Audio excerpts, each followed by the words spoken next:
Hey everybody, welcome back. We are here to review the brand new Hoka Challenger 8. So as always, we do not want to waste your time. None of this is a sponsored review. We actually independently test all of these shoes for 30 plus miles, and let's give you our objective testing scores. So comfort and fit, we rated it a 9 out of 10, which is one of the top scores for all of our trail runners. Overall, they increased the stack height here, as you can see.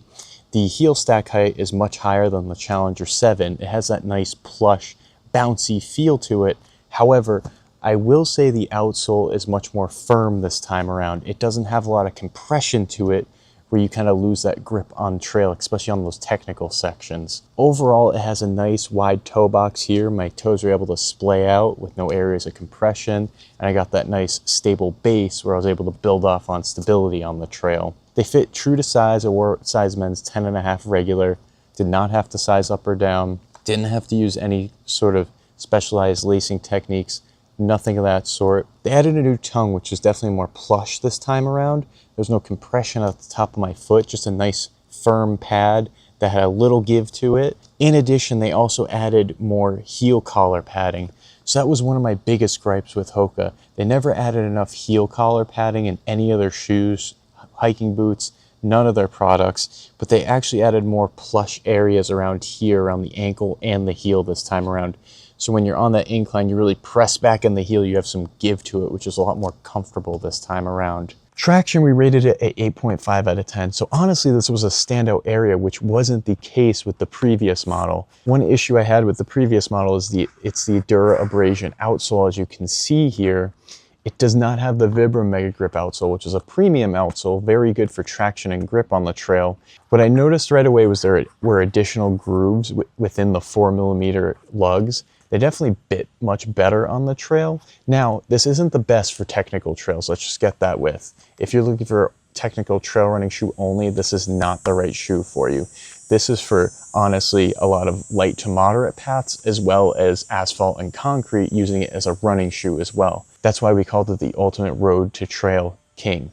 I would say the grooves definitely help shed the mud easier, and that was another issue with the previous models. So we tested this on gravel, dry dirt, transition to asphalt, and honestly the transition is where the shoe shines. The transition from trail to road is very smooth, so we dubbed this obviously the best trail to road shoe of 2025. To me, it just handled everything I threw at it except for that technical terrain. Overall, it has a very soft outsole, as you can see, so on super rocky, steep technical terrains, it did fall short like we were saying. However, the energy return and the impact absorption you get with it is obviously worth it. Mixed terrain types, it is top tier. It has reliable grip, flexible feel, and is great on smooth transitions. So they definitely upgraded the traction and grip on this model. And ultimately, this shoe definitely shines in terms of, like I said, very light to moderate trails, as well as running on the road. So it's a very versatile shoe.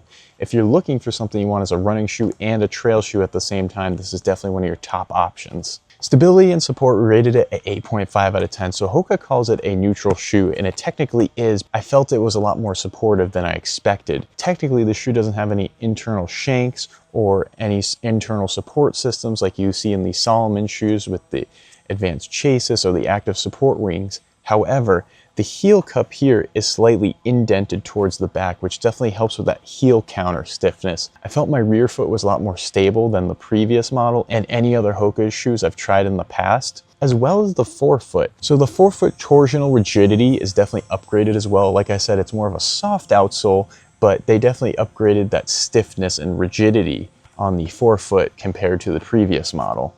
That recycled engineered mesh definitely locks your foot in very well. I didn't have any internal movement of my foot on trail, which really helped me keep that nice stable base with the added toe box that allows your toes to split out in a nice stable fashion, giving you that nice wide base on the trail. I didn't have any slipping or sloppiness. Even when I really picked up the pace on the trail, the shoe definitely adapted the more I used it as well. I tend to overpronate a lot when I'm running as well, and the shoe definitely helped me keep a nice stable neutral balance. I did overpronate slightly, but a lot less than I normally do on this shoe. So overall, the stability and support was definitely upgraded on this model. I think last time Hoka just focused on the comfort too much with this shoe rather than caring about the stability and support sections as well as the traction, but they were able to keep that comfort. They actually improved it, but improved that traction and grip as well as the stability and support, which was definitely a really nice upgrade with this shoe. Weight rise, we rated it a 9 out of 10. So they are extremely light. We rated the men's 10.5 at 10 ounces only. So it's not an ultra light shoe, but it's definitely a lot lighter than the max cushion shoes you find out there.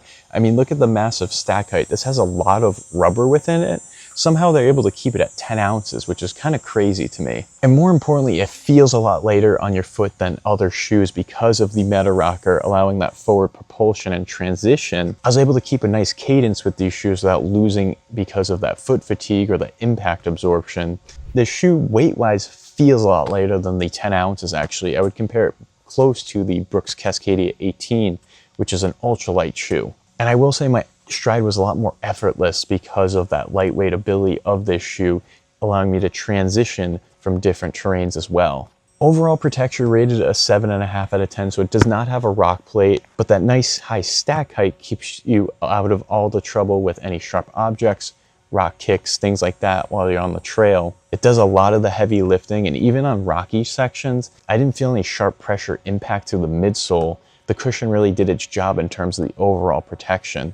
One thing I really appreciated was the 3D rubber printed toe cap, as you can see here. It's a lot more robust than the previous model. There was no toe cap protection on the Challenger 7, but this definitely does a much better job, and it really protects against any scraping or anything of that sort. So obviously it's not built for like gnarly alpine trails, but it definitely does great on moderate trails and mixed runs. Like we were saying, it's plenty protective for what you're able to use it for. Also worth noting that this does not come in a waterproof version when the previous edition did. So you only have one non-waterproof version. There is no Gore-Tex version available in the Challenger 8. So if you run in super wet conditions, that can be definitely a limitation. My personal belief is that most people don't need waterproof shoes. They think they do, but think about all the times you're actually on wet trails. It's very slim to none. So why pay that extra money and lose that breathability when you can just have a non-waterproof shoe? Durability rated a 7.5 out of 10. So something with this high of a stack height, this amount of cushioning, is not going to have a 10 out of 10 durability, obviously.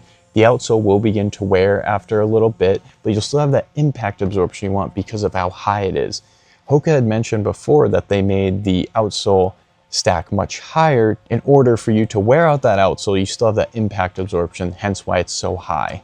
So overall, the upper didn't have any fraying, weakening, or anything of that sort, no rips or tears. The outsole is very soft, and we'll keep an eye on it, but we haven't noticed any flattening out so far. So we'll continue to update this review, but right now it has a slightly above average durability, which is an increase from the previous model. So value, we rated a 4.5 out of 5. Is the Hoka Challenger 8 worth it? So at $150, this is a very strong dual purpose shoe. Like I said, if you're going to be running as well as on the trails and you just want one shoe, this gets the job done for both. It's extremely comfortable. Like I said, right now it's rated as our #1 most comfortable trail running shoe. And overall, they really improved on the traction and stability, which were kind of the negatives of this shoe, where they really just focused on comfort. So obviously it's not the best choice if you run on technical trails. Take a look at something like the Salomon Sense Ride 5 or even the Salomon Speedcross 6 for that more technical trail shoe. But I would say for about 80% of trail runners, this is the perfect shoe for you because not everybody is out there doing those extreme technical trail sections like the hardcore runners really do. Our overall score for the Hoka Challenger 8 is an 8.5 out of 10, which rates in the top 5 for all the trail running shoes we have tested to date. So there's our Hoka Challenger 8 review. We hope you guys liked it. Please like and subscribe. We have a bunch more content coming out soon. Also, don't forget to check out mountaineerjourney.com where you can see some best of guides, reviews, as well as comparison reviews as well. If you'd like to purchase the Hoka Challenger 8, there are links down below in the description with the lowest possible price, as well as exclusive discounts, and we'll see you guys next time.